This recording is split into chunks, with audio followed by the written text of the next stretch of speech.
Hello everybody, this is TipTop MTG. In today's video, we are going to be taking a look at Jumpstart Historic Horizons and talking a little bit about the top cards that are kind of missing from the set. Now, what do I mean by that? Well, Historic Horizons is made up of about 800 cards, and about 300 of those are new to MTG Arena, with a major emphasis being put on Modern Horizons 1 and Modern Horizons 2.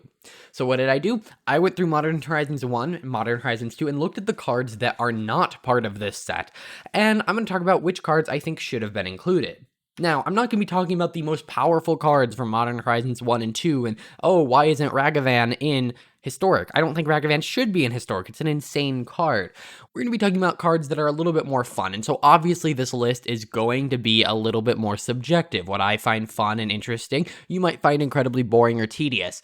However, I'm going to be talking about 10 of the cards that I think could have been the best introductions to the format, each for their own reasons. So why don't we just jump into that? So the first one is Morphon the Boundless. Okay, so this one, let's first talk about what it does. It's a 7-cost legendary creature shapeshifter 6/6 with Changeling. As it enters the battlefield, choose a creature type. Spells of the chosen type you cast cost Wooburg less to cast. This effect reduces only the amount of colored mana you pay. Other creatures you control of the chosen type get +1/+1. Honestly, I thought this was going to be an inclusion for sure. And the big reason for that is, well, this is coming with the release of Historic Brawl. And honestly, I think Historic Brawl is going to be a huge hit. There's going to be lots of really fun stuff you can do with it. And this is kind of the everything commander. It's like, oh, you really like this tribe, but they don't really have a commander, especially in MTG Arena where there is such a limited card pool compared to something like, Commander. So this thing has a limited card pool, meaning a lot less tribes have commanders. So I thought, oh, they'll add this, and then boom, now any tribe they make has a commander, whether there's one on MTG Arena or not. And that's kind of the beauty of Morphon outside of MTG Arena in the greater world of commanders, that it's this kind of a one-size-fits-all commander, and I felt like with the introduction of Historic Brawl and the fact that MTG Arena has a much more limited card pool, I thought this would be a great inclusion, allowing you to build some decks that you might not have been able to. So I think that this one was kind of a missed opportunity. You could argue maybe the power level of it's too high, but I don't see it. It is, it's a good card, and I'm not trying to discount that in any way, but we have tons of good cards that are, in my opinion, up to this level. So I think Morphon should have been included, but of course that's just me. Next we have Grist the Hunger Tide. 1 black and a green for a legendary planeswalker Grist. It has 3 loyalty. As long as it isn't on the battlefield, it's a 1/1 insect creature in addition to its other types. So this is the only planeswalker I have on the list, and the reason for that, it is something very, very unique. It's, one of the beauties of Modern Horizons is the fact that they do really, really weird stuff. There are lots of cards that were included in Historic Horizons that are kind of just typical cards, but the fact that Modern Horizons is able to do such weird things, I was excited to see those brought onto MTG Arena, and one of them was this Planeswalker that's a 1/1 creature. There are so many unique things you can do with it, and yes, you could argue it's not as interesting on Arena, because there, again, is a smaller card pool to draw from, so there's less things that Grist interacts with. I just think that it's an effect that we have literally nothing like on Arena, and so it would be really cool to kind of add that. It honestly wouldn't shock me if the reason this wasn't included was because of the technical challenges that came with implementing it. We're not really going to talk much about the abilities because they're fine. I think that the passive ability on this makes it one of the most interesting planeswalkers to build around because it has those properties that just allow it to do some really, really crazy things. All right. Next, we have Academy Manufacturer. It's a 3-cost artifact creature assembly worker, 1/3, and it says if you would create a clue, food, or treasure token, instead create 1 of each.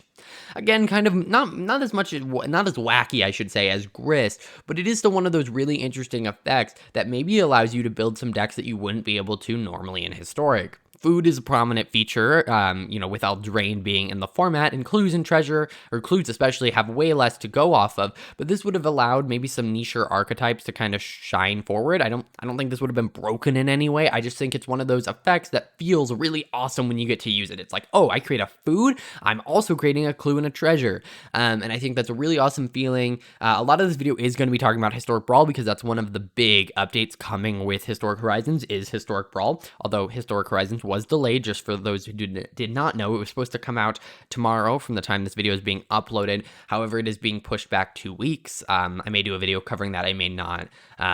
But yeah, so I think this would have been a really, really interesting inclusion that allowed some of the more niche cards that maybe weren't that good to feel really, really fun to play. And honestly, this is one of my favorite cards from all of Modern Horizons, so I felt like I just kind of had to put it on this list.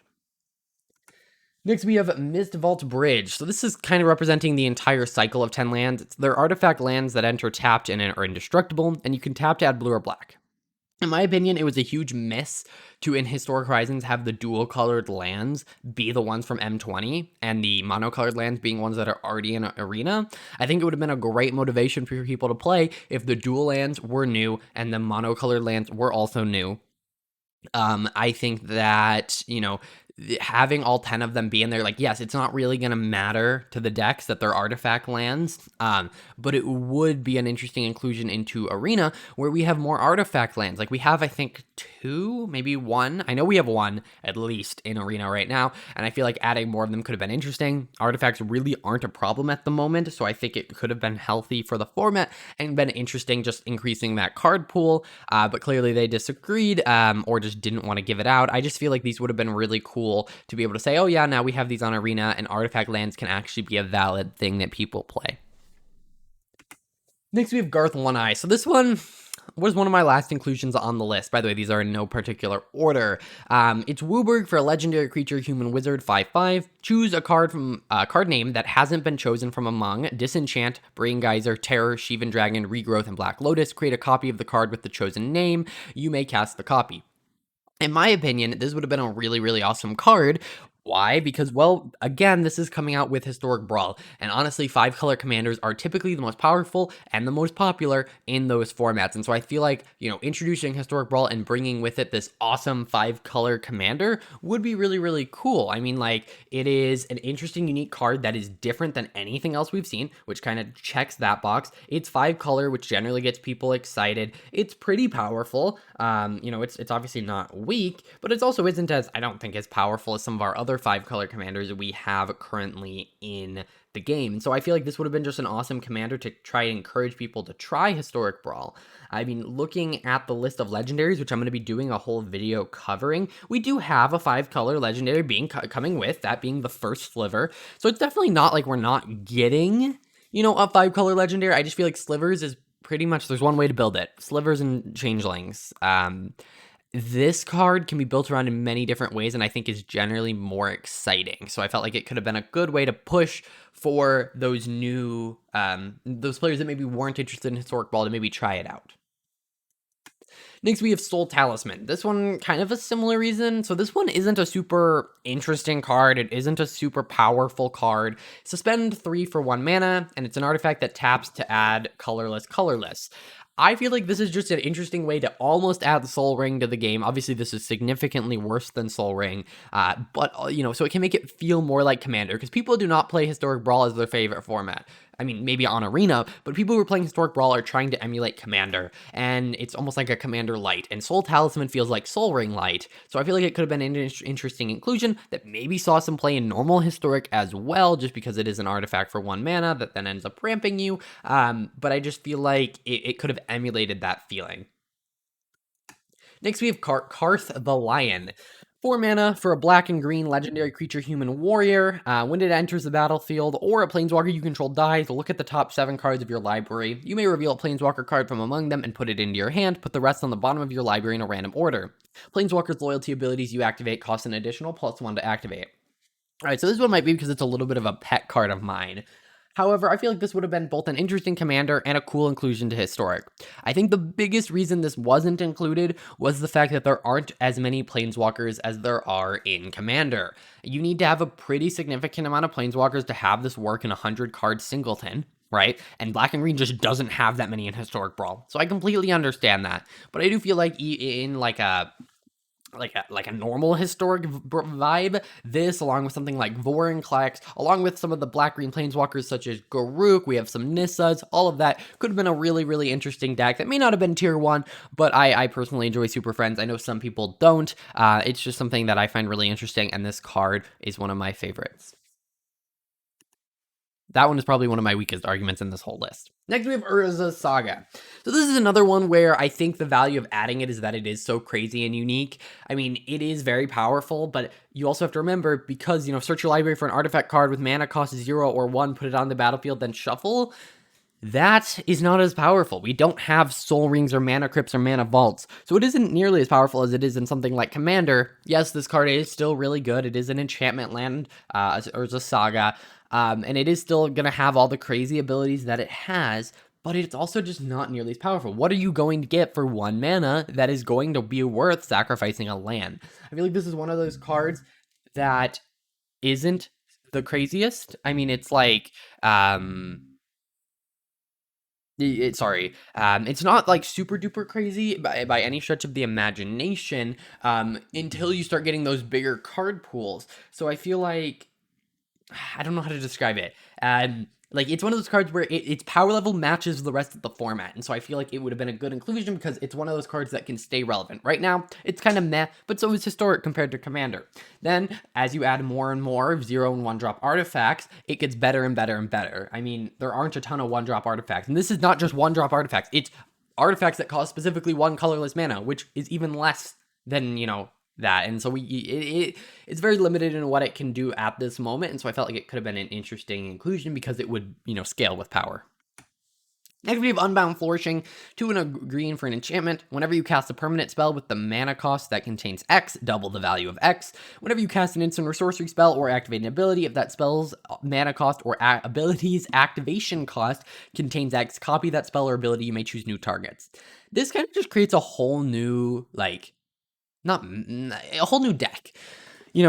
X mattering is kind of a thing, but there aren't any cards that encourage you to play it. And I feel like just the inclusion of this one card would be enough to create an entire deck that may not have been tier 1, but could have been really, really interesting. And so I think if you can add one card to create a whole new style of deck that allows players to play with cards maybe they weren't before, that's really, really cool and should be encouraged. So I feel like this is one of those cards that not only do I love, but I feel like it adds some interesting dynamic stuff. Again, you might run into the issue of, oh, there aren't enough X creatures, and that is definitely, or X spells.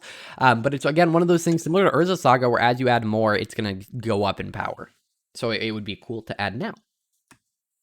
Next, we have Talisman of Conviction. This is a 2-cost artifact that taps for colorless or taps for red or white, and it deals 1 damage to you. This kind of represents the entire Talisman cycle, both in Modern Horizons and out.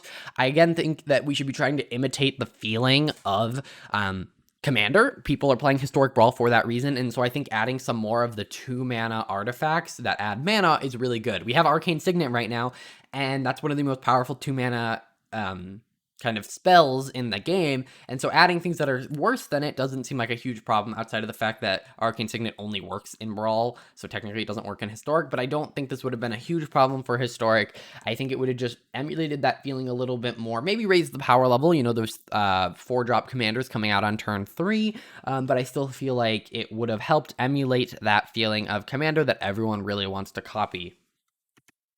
All right, so those are my picks for the top 10 cards that I would have loved to see. I guess technically it was like 28 cards because I included 2 cycles of 10, but that's not the point. If you guys enjoyed this video, please let me know. Also, let me know what cards would you have liked to see included, whether they're from Modern Horizons 1 or 2, or just anywhere in Magic, because they did add cards just randomly from other sets. I want to know all that in the comments down below. If you enjoyed this video, hit that like button, subscribe to see more content like this, and I will see you in the next one. Bye.